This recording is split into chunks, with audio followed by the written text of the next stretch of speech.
Welcome to Sadhana Chemistry Coaching Online Lecture. प्यारे बच्चों, आज की क्लास में आपका स्वागत है। आज की क्लास हम आपको हेमांक के बारे में बता रहे थे पिछली क्लास में। आज हमें हेमांक के अवनमन को जानना है, अणुसंघ गुणधर्म से रिलेटेड ये आज की क्लास है।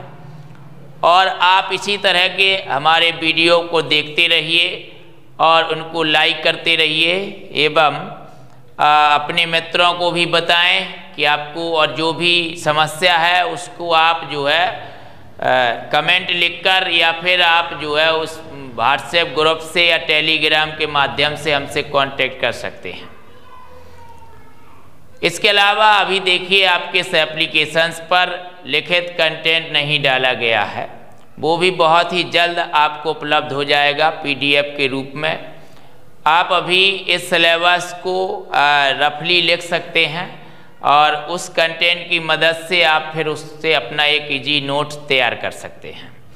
साथ ही अच्छे से मोटिवेटिव रहने के लिए या रसायन क्षेत्र के बारे में और भी जानकारी के लिए, इसके अलावा अन्य कोर्सेस की जानकारी एवं केमिस्ट्री की डिटेल जानकारी के लिए हमारा एक यूट्यूब चैनल भी है जिसको आप एचडी केमिस्ट्री के नाम से यूट्यूब पर सर्च कर सकते हैं।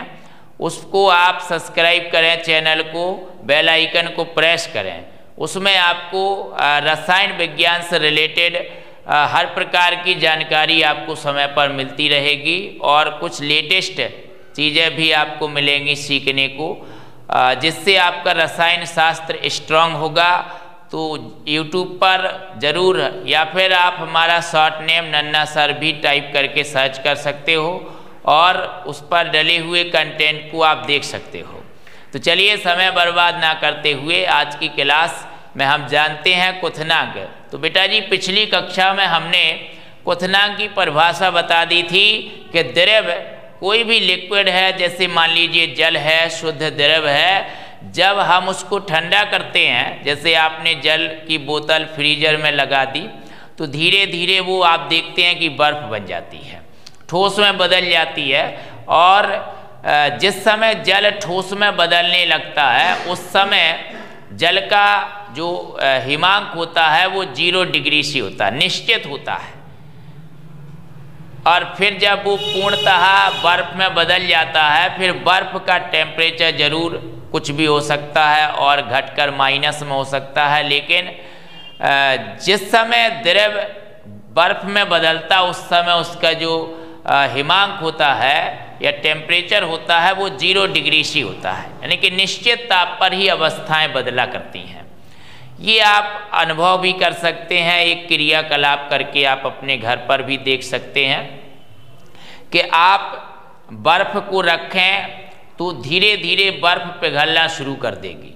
बर्फ़ का टेम्परेचर पहले 0 डिग्री से हो जाएगा। जैसे ही बर्फ़ का टेम्परेचर 0 डिग्री से हो जाएगा, बर्फ़ द्रव में बदलना प्रारंभ कर देगी। जैसे ही बर्फ़ पूरी द्रव में बदल जाएगी, पानी बन जाएगा, तो जो जितनी ठंडी बर्फ़ थी उतना ही ठंडा वो पानी होगा, बर्फीला पानी। अगर आप उसको टेस्ट करेंगे, पिएंगे, तो आपको बिल्कुल वही अनुभूति होगी जैसे कि बर्फ़ से आपको बर्फ़ जितनी ठंडी महसूस होती थी उतना ही ठंडा वो पानी महसूस होगा। इसका मतलब अवस्था परिवर्तन के दौरान टेम्परेचर स्थिर रहा है, कांस्टेंट रहा है टेम्परेचर।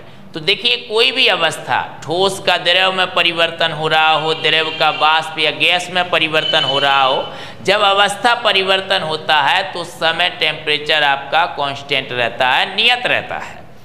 तो देखिए, आपका जो हिमांक कहलाता है वो द्रव का ठोस में परिवर्तन जिस निश्चित ताप पर होता है उसको आप हिमांक यानी कि फ्रीजिंग पॉइंट कहते हैं।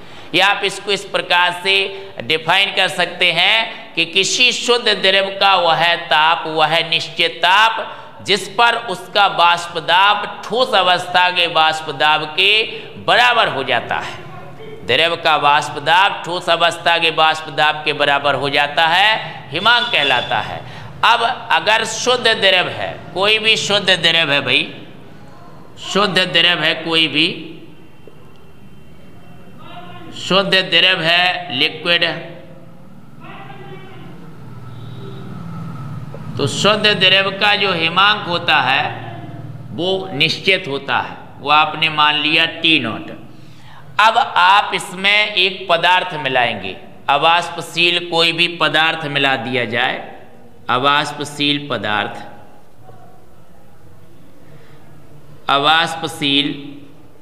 अवाष्पशील पदार्थ मिला दिया जाए, नॉन वोलेटाइल सब्सटेंस, प्लस ये आपका द्रव हो, द्रव में अवाष्पशील पदार्थ मिला देंगे भैया, विलयन बन जाएगा, विलयन। तो जिस समय ये आपका शुद्ध द्रव था उस समय इसका हिमांक T0 था। जब आपने पदार्थ मिला दिया तो जो विलयन का हिमांक हो गया बेटा जी वो Ts हो गया, विलयन का हिमांक Ts हो गया। अब जब आप पदार्थ मिला देते हैं तो हिमांक में कमी हो जाती है, हिमांक घट जाता है, शुद्ध द्रव का हिमांक घट जाएगा, हिमांक में कमी हो जाएगी। जब कमी हो जाएगी तो इसका मतलब ये T0 ग्रेटर है और Ts आपका लेस देन है, ऐसा आप लिख सकते हैं, T0 greater than Ts। T0 का मान ज़्यादा होगा, Ts का मान कम होगा। ये आपका हिमांक है। हिमांक द्रव का हिमांक निश्चित होता है, जब आप उसका विलयन बनाते हो, पदार्थ मिला देते हो, विलयन बन जाता है तो विलयन का हिमांक घट जाता है। हिमांक में अब आप कमी निकाल सकते हैं भैया, हिमांक में कमी, हिमांक में कमी, उसी को आप अवनमन कहते हैं, डिप्रेशन कहते हैं, depression of freezing point. Depression of freezing point delta TF freezing point है तो सफिक्स में F लगा दिया। डेल्टा TF बराबर कितना हो जाएगा बेटा जी, T0 माइनस Ts। ऐसे आप घटा देंगे, बड़े में से छोटे को घटा देंगे, ये आपकी कमी निकल आएगी, या प्रारंभिक में से आप अंतिम को घटा देंगे, कमी निकल आएगी, डिप्रेशन निकल आएगा, अवनमन निकल आएगा। इसी को आप हिमांक का अवनमन कहते हैं। हिमांक का क्या कहते हो बेटा जी, अवनमन कहते हो। हिमांक का अवनमन आ गया डेल्टा TF बराबर T0 माइनस Ts, ये आपका हिमांक का अवनमन आ गया। तो शुद्ध द्रव का हिमांक निश्चित होता है, जब आप उसमें अवाष्पशील पदार्थ, कोई भी पदार्थ, ठोस पदार्थ मिला देते हो तो हिमांक में कमी हो जाती है। तो जो विलयन का हिमांक होता है वो शुद्ध विलायक के हिमांक से कम होता है, और उस कमी को ही आप हिमांक का अवनमन कहते हैं, डेल्टा TF से रिप्रेजेंट करते हैं। अब ये जो हिमांक का अवनमन होता है बेटा जी, ये वाष्प दाब के अवनमन के समानुपाती होता है, वाष्प दाब के अवनमन के समानुपाती होता है। जिस तरह से क्वथनांक का उन्नयन वाष्प दाब के अवनमन के समानुपाती था, उसी प्रकार से हिमांक का अवनमन वाष्प दाब के अवनमन के समानुपाती होता है। तो क्वथनांक का उन्नयन, क्वथनांक में वृद्धि वाष्प दाब अवनमन के समानुपाती होती है। वैसे हिमांक में अवनमन, हिमांक में कमी वाष्प दाब अवनमन के समानुपाती होती है। तीसरा अणुशंख गुण पढ़ रहे हैं आप। पहला आपने पढ़ा था वाष्प दाब का अवनमन या आपेक्षिक अवनमन, जो कि आपका डेल्टा P होता है। दूसरा पढ़ा था क्वथनांक में उन्नयन यानी कि एलिवेशन ऑफ बॉइलिंग पॉइंट, और ये तीसरा है हिमांक का अवनमन यानी कि डिप्रेशन ऑफ फ्रीजिंग पॉइंट। तो जो क्वथनांक उन्नयन का सूत्र निकला था वही हिमांक अवनमन का सूत्र निकलेगा, कांस्टेंट भर में फर्क आएगा। जिस प्रकार से क्वथनांक का उन्नयन वाष्प दाब अवनमन के समानुपाती होता है, उसी प्रकार हिमांक का अवनमन भी वाष्प दाब अवनमन के समानुपाती होता है। उस बात को हमने एक ग्राफ से सिद्ध किया था, इस बात को भी हम एक ग्राफ से सिद्ध करते हैं। हम इस टेम्परेचर यानी कि फ्रीजिंग पॉइंट और वेपर प्रेशर, वाष्प दाब के बीच एक ग्राफ बना लेते हैं, और ग्राफ से ये बात जो है अच्छे से स्पष्ट हो जाएगी। चलिए हम यहीं पर एक छोटा सा ग्राफ बनाते हैं, तो ये ग्राफ से आपकी बात जो है स्पष्ट हो जाएगी। अच्छे से ग्राफ से ये बात आपको क्लियरली समझ आ जाएगी। तो देखिए एक ग्राफ बनाते हैं, इस तरह से ग्राफ बनाया। तो भैया यहाँ पर आपको यहाँ पर मान लेना है वेपर प्रेशर, वेपर प्रेशर लेना है इस अक्ष पर। वेपर प्रेशर यानी कि वाष्प दाब, राइट। और इस अक्ष पर आपको फ्रीजिंग पॉइंट लेना है। फ्रीजिंग पॉइंट मतलब कि हिमांक, हिमांक यानी कि जो कि टेम्परेचर होता है। फ्रीजिंग पॉइंट क्या है भैया? टेम्परेचर है, हिमांक है। यहाँ पर आपको हिमांक लेना है। अब देखिए आपने हिमांक लिया T0, मान लीजिए T0, फिर T1, T2, लेकिन देखिए हिमांक में क्या होती है? कमी होती है। तो सबसे ज़्यादा मान किसका होता है? T0 का होता है। अभी हमने बताया था, जैसे 2 विलयन बना रहे हो, जैसे मान लीजिए एक, थोड़ा सा समझ लीजिए, जैसे एक शुद्ध द्रव है, ठीक है। शुद्ध द्रव का जो हिमांक है वो T0 है, ठीक। फिर आपने इसमें पदार्थ मिलाया, पदार्थ मिला के विलयन बनाया, विलयन फर्स्ट बनाया, तो उसका हिमांक आपने माना T1। तो भैया डेल्टा TF1 कितना हो जाएगा? हिमांक का अवनमन कितना हो जाएगा भैया?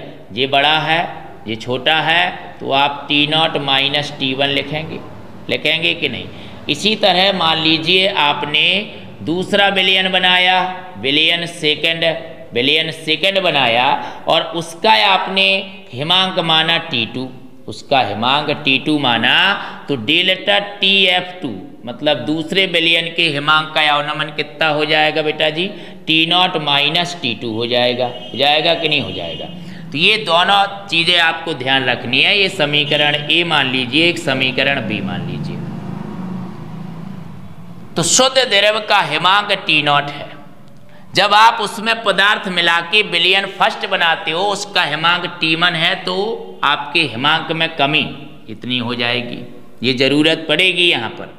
इसी तरह आपने विलयन सेकंड बनाया, मतलब इसमें फिर आपने दूसरा पदार्थ मिलाया या ज़्यादा मात्रा में पदार्थ मिलाया, तो हिमांक जो आ गया वो T2 आ गया। तो कमी आप इस तरह से निकाल सकते हैं, T0 माइनस T2। तो फाइनली ये तय होता है कि भैया सबसे जो बड़ा मान है वो T0 का है, उससे छोटा आपका T1 हो सकता है, उससे छोटा आपका T2 हो सकता है। ये आपकी जो है ये निष्कर्ष निकला इससे। तो आपको इस साइड सबसे बड़ा इस साइड T0 मानना है, फिर उससे छोटा T1 मानना है, फिर उससे छोटा T2 मानना है। इस तरह से आपको यहाँ पर ये फ्रीजिंग पॉइंट मान लेने हैं T0, राइट। और यहाँ पर आपको मान लेना है T1, यहाँ पर मान लेना है T2। उसी तरह से जिस तरह से आपका ये सबसे ज़्यादा, वैसे ही आपको वाष्प दाब मानना है सबसे ज़्यादा P0। और इस तरीके से देखिए बेटा जी, यहाँ से यहाँ पर आप मिला दीजिए,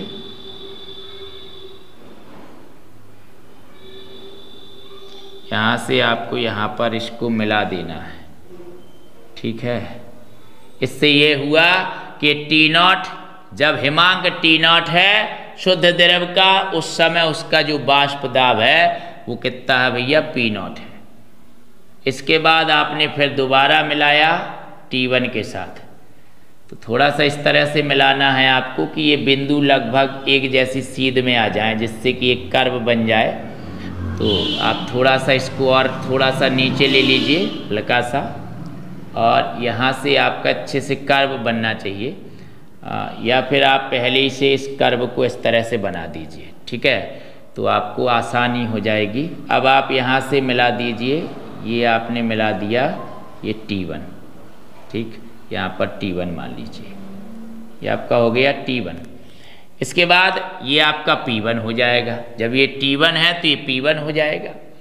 अब उसी तरह यहाँ से आप ऐसे मिला देंगे तो ये आपका आ जाएगा, ये आ जाएगा भैया T2।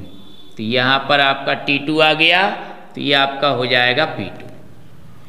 देखिए T1, जब शुद्ध द्रव का हिमांक T0 है, तो उसका शुद्ध द्रव का वाष्प दाब कितना है?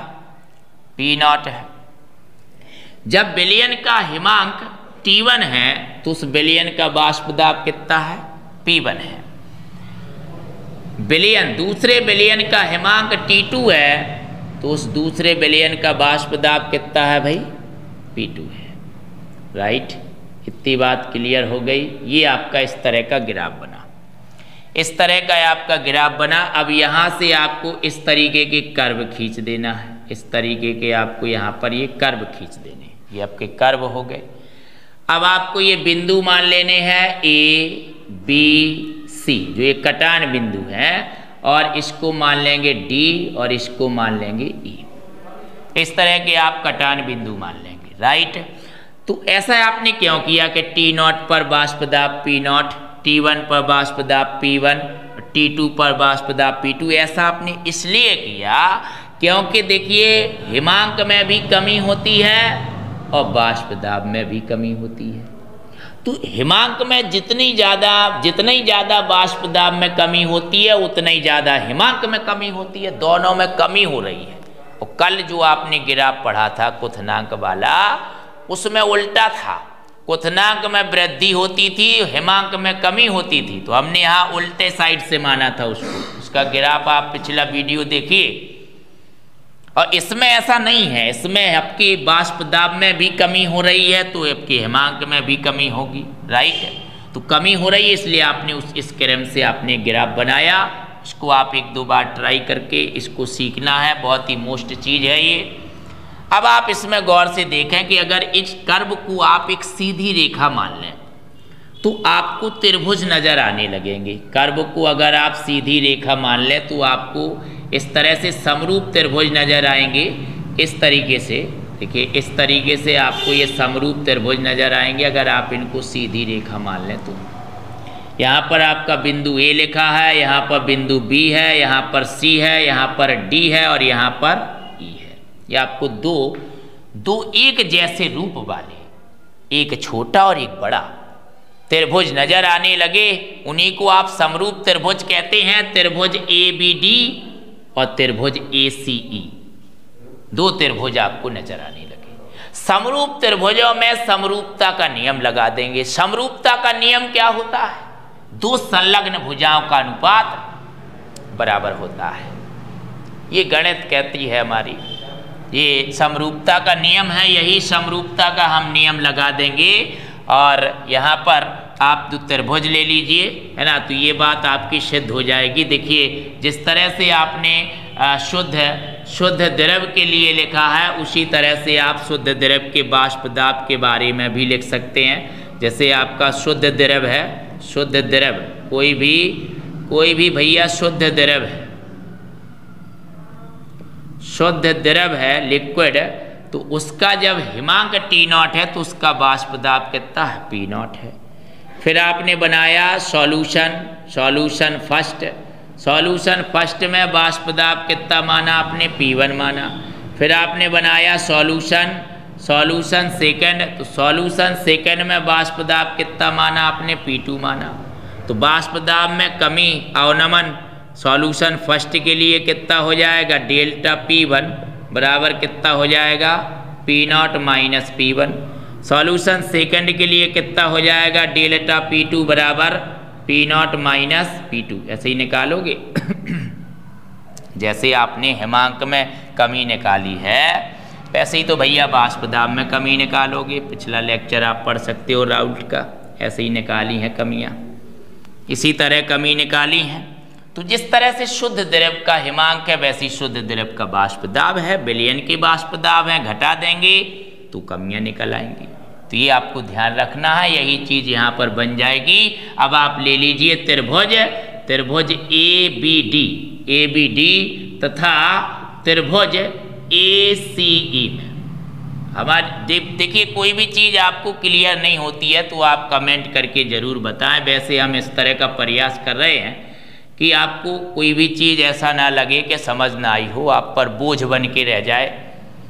इस तरीके से आपको कोई भी इस तरह का कंटेंट आपको कहीं मिल ही नहीं सकता है। ये आप जब पढ़ते रहेंगे तो आपको अपने आप रियलाइज हो जाएगा, एहसास हो जाएगा कि किस तरह का कंटेंट हमें मिल रहा है, वो भी बहुत ही कम दामों पर। तो देखिए त्रिभुज ABD और ACE दोनों त्रिभुज हैं आपके। अब इन दोनों में समरूपता का नियम लगा दीजिए। तो देखिए ये आप 2 भुजाएं ले लो कर्ण को छोड़कर, ये लंब ले लीजिए, आधार ले लीजिए। तो छोटे त्रिभुज का लंब मतलब AD, बटे बड़े त्रिभुज का लंब AE बराबर छोटे त्रिभुज का आधार BD बटे बड़े त्रिभुज का आधार CE। इस तरह से आप लिख सकते हैं, ठीक है। या फिर आप लिख सकते थे इस दोनों भुजाओं का अनुपात, मतलब छोटे त्रिभुज की AD बटे BD बराबर फिर बड़े की लिख सकते थे AE बटे CE। यही नियम होता है समरूपता का, लेकिन फिर आप पक्षांतर करेंगे तो इतना ही बन जाएगा, इसलिए हमने डायरेक्ट कर दिया है। आप इसको इस तरीके से भी लिख सकते हैं भैया कि AD बटे BD दो संलग्न भुजाओं का अनुपात AD बटे BD और बराबर इसके लिए बड़े के लिए AE बटे क्या हो जाएगा CE बटे CE हो जाएगा कि नहीं हो जाएगा। अब इसको आप पक्षांतर करा लीजिए, इतना ही बन जाएगा। देखिए गौर से देख लीजिए दोनों को, ये समरूपता का नियम है। दो संलग्न भुजाओं का अनुपात बराबर होता है, तो छोटे त्रिभुज की दो संलग्न भुजाओं का अनुपात बराबर बड़े त्रिभुज की दो संलग्न भुजाओं का अनुपात, पक्षांतर करोगे इतना ही बन जाएगा। तो इस तरह से ध्यान रख सकते हो। चलिए अब आ जाते हैं ग्राफ पर आइए। तो AD और BD देखिए कहाँ लिखा है, ये लिखा है भैया AD, ये लिखा है। आप इस डॉटेड लाइंस को थोड़ा और आगे बढ़ा लीजिए, इसको भी थोड़ा आगे बढ़ा लीजिए तो आपको क्लियरली दिख जाएगी दूरियाँ। तो दूरियाँ क्लियरली दिख जाएंगी भैया। AD ये लिखा है, ये लिखा AD, ये है दूरी। P0 और P1 के बीच की दूरी को क्या लिखेंगे आप, P0 माइनस P1 लिखेंगे। तो भैया डेट इम्प्लाइज आप AD की जगह लिख सकते P0 minus P1, P0 minus P1 लिख सकते हैं, ठीक है। और AD हो गया, फिर AE, ये है AE, यहाँ से आपका P0 और P2 है तो P0 माइनस P2 लिख सकते बटे P0 माइनस P2 लिख सकते, राइट। P0 माइनस P2 लिख सकते। और दूसरा है आपका BD, ये है यहाँ पर देखिए, नीचे देखिए, तो ये आप T0 माइनस T1 लिख सकते। हाँ तो भैया बराबर T0 माइनस T1 लिख सकते बटे आपका CE ये है T0 और T2, तो क्या लिख सकते आप, T0 माइनस T2 लिख सकते। ऊपर क्या बन गया भैया, डेल्टा P1 बन गया, यहाँ देखिए डेल्टा P1, और बटे क्या बन गया भैया, डेल्टा P2 बन गया बराबर ये T0 T1, ये कितना बन गया, डेल्टा TF1 बन गया, और ये कितना बन गया भैया, डेल्टा TF2 बन गया, डेल्टा TF1 और TF2। क्लियर हो गई बात। ये आपका इस तरह से आ गया है। तो आप कह सकते हो ये समीकरण एक जो माना था, आप कह सकते हो भाई कि डेल्टा TF डेल्टा P के समानुपाती होता है। सिद्ध हो गया। अब इसमें डेल्टा P आ चुका है। जब डेल्टा P आ चुका है भैया, तो अब आप ये डेल्टा P कहाँ पढ़े थे, राउट के नियम से पढ़े थे। तो अब आप राउट का नियम लगा दीजिए, तो वैसे ही सूत्र बन जाएगा जिस तरीके से आपने पिछले लेक्चर में क्वथनांक उन्नयन का सूत्र बनाया था, उसी तरह का सूत्र आपका इस हिमांक अवनमन के लिए भी बन जाएगा। जिस तरह से आपने क्वथनांक उन्नयन का सूत्र बनाया था, उसी तरह से आपका ये हिमांक अवनमन का भी सूत्र बन जाएगा। तो चलिए, तो आपने सिद्ध कर लिया है डेल्टा TF समानुपाती डेल्टा P, ये सिद्ध कर लिया है भैया इक्वेशन फर्स्ट कि हिमांक का अवनमन वाष्प दाब के अवनमन के समानुपाती होता है, राइट। ये सिद्ध हो चुका है। अब आप राउट का नियम ले लीजिए। राउट के नियम से क्या होता है भैया, P0 minus PS upon P0 बराबर होता है स्मॉल n बटी capital N for dilute solution. Dilute solution के लिए स्मॉल n को लिख सकते हैं स्मॉल w बटे स्मॉल m, कैपिटल N को लिख सकते हैं कैपिटल W बटे कैपिटल M, ठीक है। ये P0 माइनस PS को लिख सकते हो भैया डेल्टा P अपॉन P0 बराबर, ये आप गुणा करा लीजिए, इसका पक्षा अंदर बाहर गुणा हो जाएगा भैया, तो स्मॉल w ऊपर चला जाएगा कैपिटल M बटे बचेगा small m into capital W। P not को गुणा में भेज दीजिए भैया, तो डेल्टा पी बराबर आ जाएगा पी नॉट और कैपिटल एम और गुणा स्मॉल डब्ल्यू बटे एम गुणा कैपिटल डब्ल्यू। अब देखिए गौर से देखिए, गौर से देखें भाई, तो आप गौर से देखें तो ये जो पी नॉट था ये कांस्टेंट था, कैपिटल एम जो है विलायक का अणुभार ये भी नियत होता है, कांस्टेंट होता है, तो इनका गुणनफल भी कैसा हो जाएगा, कांस्टेंट हो जाएगा, नियत हो जाएगी ये वैल्यू, ये कांस्टेंट हो जाएगी। तो इसको हटा दीजिए, इसको हटा दीजिए, तो भैया delta P directly proportional to W upon M into capital W, तब बन गया।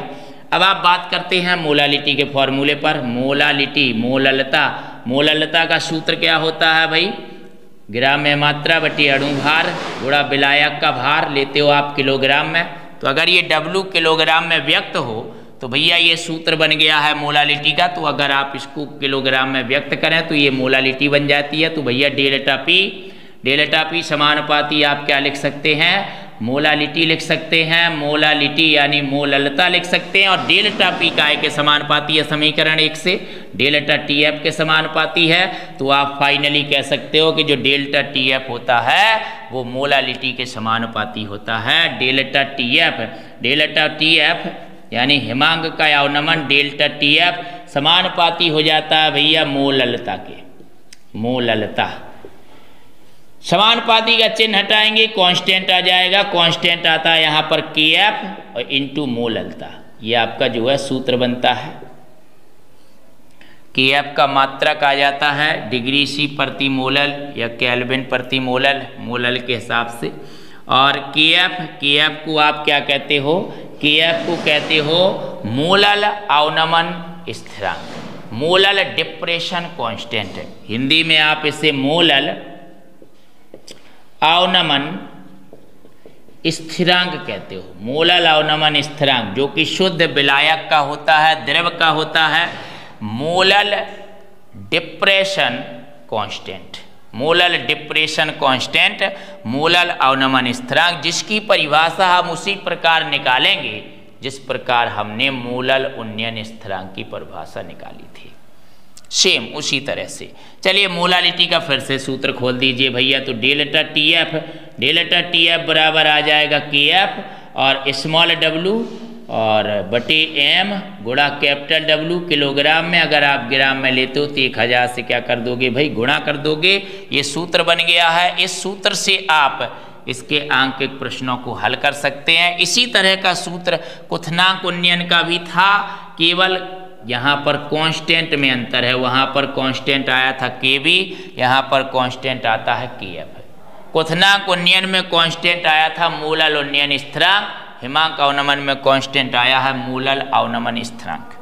अब इस मोलल अवनमन स्थिरांक की आप डेफिनेशन निकाल सकते हैं, कैसे, तो अभी अभी आपने जाना कि भैया डेल्टा टी एफ बराबर आ गया है के एफ इंटू मोललता ये आपका स्मॉल डब्ल्यू गुणा 1000 और बटे एम और गुणा कैपिटल डब्ल्यू, आ चुका है, यही सूत्र है भैया। तो देखिए एन बराबर यानी एन बराबर डब्ल्यू बटे एम होता है, ये आपको मान लेना है 1 मोल, 1 मोल, और कैपिटल डब्ल्यू बराबर आपको मानना है 1 किलोग्राम 1 केजी का मतलब है 1000 ग्राम, तो ये आपका 1000 कट जाएगा, डब्ल्यू बटे एम की जगह 1 हो जाएगा। तो क्या हो जाएगा भाई, तब क्या होगा जो आपका डेल्टा टी एफ है वो के एफ के बराबर आ जाएगा, तो डेफिनेशन आ जाएगी। अब क्या कहोगे आप, 1 किलोग्राम विलायक या द्रव लिक्विड, 1 किलोग्राम विलायक में अवाष्पशील विलेय पदार्थ का नॉन वॉलेटाइल सॉल्यूट का 1 मोल मिलाने पर, घोलने पर, जब आप विलेय पदार्थ मिलाते हो, घोलते हो शुद्ध द्रव में, तभी तो हिमांक में कमी होती है, तभी तो क्वथनांक में वृद्धि होती है, और तभी वाष्प दाब में कमी होती है। तीनों को आप एक साथ ध्यान दे सकते हैं। जब आप द्रव में, शुद्ध द्रव में अवाष्पशील पदार्थ मिला देते हो तो वाष्प दाब घट जाता है, हिमांक घट जाता है, क्वथनांक बढ़ जाता है, क्वथनांक में वृद्धि होती है, वाष्प दाब में कमी होती है, हिमांक में कमी होती है। इसलिए आप डिफाइन कर सकते हो कि 1 किलोग्राम विलायक में, शुद्ध विलायक में अवाष्पशील विलेय पदार्थ का 1 मोल घोलने पर उसके हिमांक में होने वाली कमी मूलल अवनमन स्थिरांक, मूलल डिप्रेशन कांस्टेंट कहलाती है। उसी प्रकार केबी की परिभाषा थी भैया, केबी भी कल निकाला था आपने, डेल्टा टीबी बराबर आपने केबी निकाला था कल, है ना। ऐसे ही बिल्कुल सेम, तो यही सेम डेफिनेशन थी। आपके एग्जाम्स में दोनों डेफिनेशंस कई बार पूछी गई हैं, कई बार। तो आपके ये भी जो है डेफिनेशन यही हो जाएगी कि 1 किलोग्राम विलायक में, शुद्ध द्रव में अवाष्पशील विलेय पदार्थ का 1 मोल घोलने पर या मिलाने पर उसकी क्वथनांक में जितनी वृद्धि होती है, उन्नयन होता है, उसे उस द्रव विलायक का मूलल उन्नयन स्थिरांक कहते हैं। उसी प्रकार हिमांक में जितना अवनमन होता है, कमी होती है, उसे आप उस द्रव विलायक का मूलल अवनमन स्थिरांक कहते हैं। तो इस तरह से कंप्लीटली 3 कॉलीगेटिव प्रॉपर्टीज आपको कंप्लीट कर दी गई हैं। 3 अणु संघ गुणधर्म आपको अच्छे से समझा दिए गए हैं। वाष्प दाब का अवनमन, जिसे राउल्ट के नियम से समझा था, क्वथनांक का उन्नयन और हिमांक का अवनमन। अब आपका चौथा अणु संघ गुणधर्म आता है। वो चौथा अणु संघ गुणधर्म है आपका परासरण दाब, ऑस्मोटिक प्रेशर। इस पर हमें परिचर्चा करनी है। तो ऑस्मोटिक प्रेशर को समझने से पहले हमें ऑस्मोसिस को समझना होगा। परासरण जो कि एक प्रक्रिया है, एक घटना है, उस घटना को समझना होगा, उस प्रक्रिया को समझना होगा, उस प्रक्रिया के जैविक महत्वों को समझना होगा। What is osmosis? ऑस्मोसिस क्या है, कैसी प्रोसेस है आपकी ऑस्मोसिस? उस ऑस्मोसिस को जान लेते हैं कितने ही सिंपल तरीके से, बड़े ही सिंपल तरीके से हम ऑस्मोसिस को जानते हैं। ऑस्मोसिस के लिए, परासरण के लिए हमें आवश्यकता होती है सेमी परमीबल मेम्ब्रेन की। सेमी परमीबल मेम्ब्रेन अर्ध पारगम्य झिल्ली। Without semi permeable membranes diffusion हो जाता है, ऑस्मोसिस नहीं होता। डिफ्यूजन होता है, विसरण होता है, लेकिन ऑस्मोसिस तभी होता है जब वहाँ पर सेमी परमीबल मेम्ब्रेन का मीडियम होता है। तो सेमी परमीबल मेम्ब्रेन क्या होती हैं? ऐसी झिल्लियाँ जिनसे होकर विलायक के अणु आर पार जा सकते हैं। द्रव्य विलायक के अणु आर पार जा सकते हैं। विलेय के अणु जिनको नहीं भेद पाते हैं, उन झिल्लियों को हम अर्ध पारगम्य झिल्लियाँ, सेमी परमीबल मेम्ब्रेन कहते हैं। यानी उनसे केवल विलायक का पारगमन होता है। अर्ध पारगम्य का मतलब विलेय और विलायक दोनों का पारगमन नहीं होता है, केवल विलायक का पारगमन होता है। तो ऐसी झिल्लियाँ जिनसे होकर विलायक के अणु आर पार जा सकते हैं, विलेय की नहीं, अर्ध पारगम्य झिल्लियाँ कहलाती हैं। ये जंतु और जंतु में पाई जाती हैं, कोशिकाओं में पाई जाती हैं ये झिल्लियाँ। इसके अलावा कॉपर फेरोसाइनाइड से कृत्रिम अर्ध पारगम्य झिल्ली भी बनाई है वैज्ञानिक एम ट्राबी ने। तो हम अर्ध पारगम्य झिल्ली को भी जानेंगे और ऑस्मोसिस को जानेंगे। तो सबसे पहले ऑस्मोसिस की घटना को जान लेते हैं कि ऑस्मोसिस की घटना किस ट्रिकी तरीके से आप हमेशा हमेशा के लिए ध्यान रख सकते हो, है ना। इस टेक्निक से आप इस परिभाषा को कभी भी एग्जाम में गलत नहीं लिखेंगे, हमेशा आप सही ही लिख जाएंगे, अपने आप सही लिख जाएगी आपसे डेफिनेशन, बशर्ते ये जो हम आपको बता रहे हैं ये आपके दिमाग में होना चाहिए। अब क्या होना चाहिए आपके दिमाग में? देखिए, हमने एक साइड लिया विलायक, कोई भी शुद्ध विलायक है हमारे पास, द्रव, जिससे कि आप सॉल्वेंट कहते हैं, राइट। और उसी विलायक में बना हुआ कोई भी विलयन ले सकते हो आप, विलयन यानी कि सॉल्यूशन, राइट, सॉल्यूशन ले सकते हो। और इसके बाद आपने एक लिया भैया तनु विलयन, तनु विलयन लिया आपने, एक तनु विलयन, और एक लिया आपने सांद्र विलयन, सांद्र यानी कि कंसंट्रेटेड सॉल्यूशन, एक आपने सांद्र विलयन लिया। तनु विलयन को आप डाइल्यूट सॉल्यूशन कहते हैं, डाइल्यूट सॉल्यूशन। और ये आपने लिया कंसंट्रेटेड सॉल्यूशन, एक आपने कंसंट्रेटेड सॉल्यूशन लिया। और इस तरह से आपने विलायक को विलयन से अर्धपारगम्य झिल्ली द्वारा पृथक कर दिया। ये आपके बर्तन हैं, बर्तन में बीच में यह अर्धपारगम झिल्ली लगी है, ठीक है। किसी भी तरह का सस्पेंस हो सकता है, किसी भी तरह का बर्तन या पात्र हो सकता है, वो आपको अभी हम जब इसका मापन कराएंगे तब आपको बर्कले हार्टले प्रोसेस में इसका जो है सस्पेंस यानी कि इसके पात्र को बताएंगे भी किस तरह से आपने वो एक्सपेरिमेंट किया है। इसी तरह यहाँ पर भी आप एक सेमी परमीबल मेम्ब्रेन डाल देंगे, अर्धपारगम्य झिल्ली, ये भी आपके पास किसी भी तरह का सस्पेंस यानी कि पात्र हो सकता है जिसके बीच में आपकी सेमी परमीबल मेम्ब्रेन है, अर्धपारगम्य झिल्ली है, राइट। यहाँ पर आपका तनु विलयन भरा हुआ है, यहाँ पर आपका सांद्र विलयन भरा है इस ब्लॉक्स में, यहाँ पर आपका शुद्ध विलायक भरा हुआ है और यहाँ पर आपका सॉल्यूशन भरा हुआ है इस ब्लॉक्स में, राइट। बीच में लगी है ये सेमी परमीबल मेम्ब्रेन, क्या लगी है ये semi permeable membrane, semi permeable membrane लगी है बेटा जी। मेम्ब्रेन मतलब आप इसको कहते हैं अर्धपारगम्य झिल्ली कहते हैं, आप इसे अर्धपारगम्य झिल्ली कहते हैं बेटा जी। ये अर्धपारगम्य झिल्ली लगी है। अब जब हम विलायक और विलयन को या तनु विलयन और सांद्र विलयन को अर्धपारगम झिल्ली से पृथक करते हैं तो भैया विलायक के जो अणु होते हैं वो अर्धपारगम झिल्ली को भेद कर आर पार स्वतः गति करने लगते हैं। इस तरह का इनका स्वतः अभिगमन स्पॉन्टेनियस